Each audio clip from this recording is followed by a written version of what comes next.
What is ivermectin? Here are a few key points before we take a closer look. It was first discovered in 1973 and has been approved for human use since 1987, with more than 4 billion doses distributed worldwide. The World Health Organization has also included it on its list of essential medicines.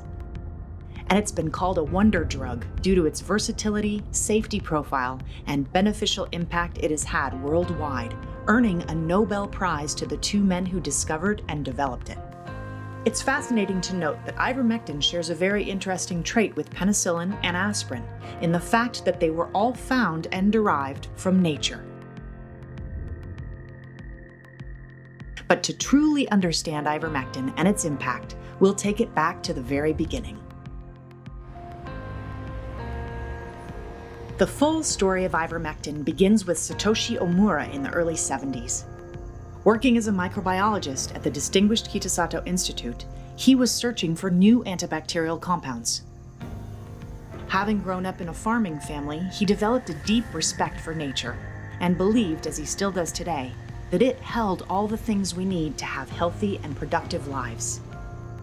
Because of this, the Kitasato Institute was the perfect home for his research, having been founded by Shibasaburo Kitasato, who also believed in the discovery of drugs and vaccines derived from natural sources. That belief drove Professor Omura's purpose to discover useful chemicals and bioactive agents in nature, and more specifically in soil-dwelling organisms. He's collected thousands of soil samples from all over Japan to find and isolate these new microorganisms. One sample proved to be very promising. From soil that was taken very close to the Kawana Golf Club just a few hours south of Tokyo, Professor Omura and his team were able to isolate a new organism. Through a process of culturing and fermenting the organism, they soon found that it produced a very active class of compounds called ivermectins. All the right pieces were in place, as it was also during this time that Professor Omura and the Kitasato Institute had a partnership with the Merck, Sharp, and Dome Company, and all the resources they had in taking the compounds to the next level. It was 1975, and William Campbell was the head of an interdisciplinary team at the labs when they received the samples from the Kitasato Institute. It was his task to screen the sample along with 53 others sent by Professor Omura's team. The ivermectin was highly effective against worms and other parasites. They then modified it to be safer and more effective. That result was ivermectin. They have since searched the world over for the microorganisms that produced those original ivermectins. Quite remarkably, that sample site south of Tokyo remains the only place they've ever been found. An astounding fact considering the global impact the drug has had. In the time after isolating and screening the new ivermectins, further analysis revealed the efficacy against a diverse range of parasitic worms and insects. In fact, they found it to be 25 times more potent than other antiparasitic drugs. It was also the first drug in a new class that could treat parasites both internally and externally, called endectocides. In 1981, ivermectin was released commercially to treat animals and quickly became the top-selling veterinary drug in the world, used in both domestic animals and livestock. It was so effective, it nearly eradicated a roundworm commonly found in horses. But the goal was always a drug that could treat both animals and humans, so the work didn't end there. William Campbell pushed forward on more studies to see if ivermectin could be used against onchocerciasis, also known as river blindness, after finding that a close relative to the worm that caused river blindness was very effectively killed in horses. River blindness is caused by Onchocerca volvulus, a parasitic worm that can live in the body for up to 14 years. It's spread through the bite of infected black flies that carry the tiny worms in larval form from person to person. Aside from blindness, they also cause severe skin issues and intense itching, as well as being generally debilitating.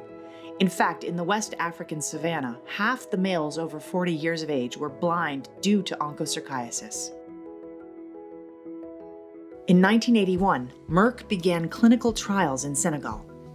Safety was a top priority, so they began with a very small dose of ivermectin. River blindness was a massive health emergency, as well as a socioeconomic issue, and they were set on addressing it effectively with ivermectin. They found that a single annual dose would reduce those immature worms to zero. Ivermectin could then be taken annually for the life of the adult worm and prevent all the devastating effects of infection, including the blindness that was disabling so many. In 1987, Merck registered ivermectin for human use under the brand name of Mectizan. What followed was a great nod to George Merck's philosophy on medicine.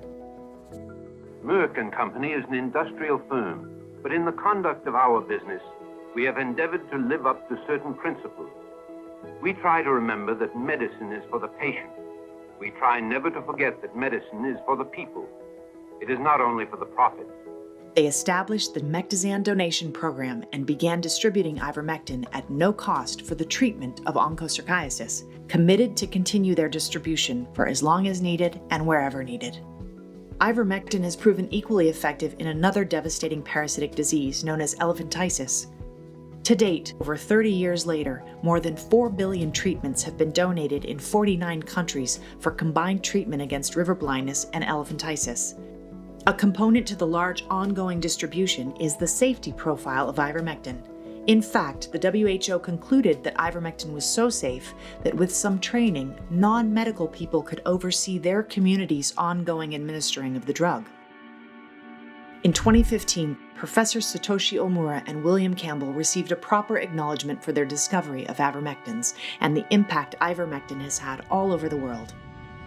They were awarded the Nobel Prize in Physiology or Medicine. In the spaces of physiology or medicine, the ultimate goal is to achieve scientific breakthroughs that change our view of human health, disease, and normal vital processes. From more than 40,000 different Streptomyces cultures, he was able to identify a completely unknown type, Streptomyces ivermectin, that contained a compound never seen before and which would change the history of medicine.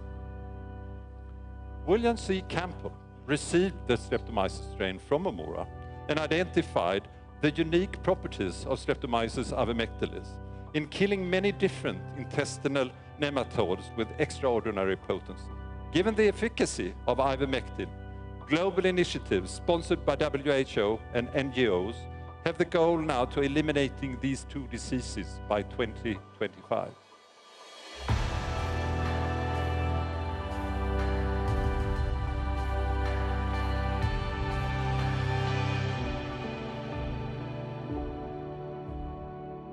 The story of ivermectin has been an incredibly positive and impactful one, with worldwide recognition of its benefits to humanity over the decades of safe and widespread use.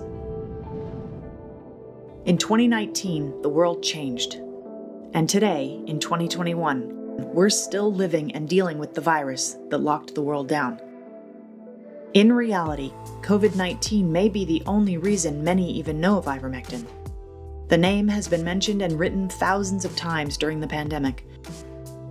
Now you've seen the origins, use, safety, and benefit to millions around the world. The fact is, new potential uses for ivermectin had been studied before COVID-19 stopped the world in its tracks. Aside from its antiparasitic effects, studies have shown antiviral and anti-inflammatory mechanisms of action. And as drugs are commonly repurposed after research proves efficacy and safety, this was promising for many areas of use for ivermectin. Studies have shown effectiveness against influenza, Zika virus, dengue fever, malaria, tuberculosis, leukemia, HIV, and more. It's a drug whose full scope of use is only now becoming to be understood.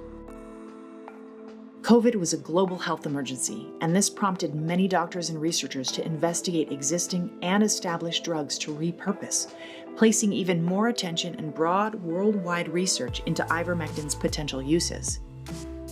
And due to its mechanism of action as an antiviral, it could be useful across future viruses and mutations. The story of ivermectin is far from over. In fact, it's only just beginning, as acceptance of this drug and all its uses begin to be understood. That singular sample of soil and the microorganism discovered within have has proven to be endlessly giving.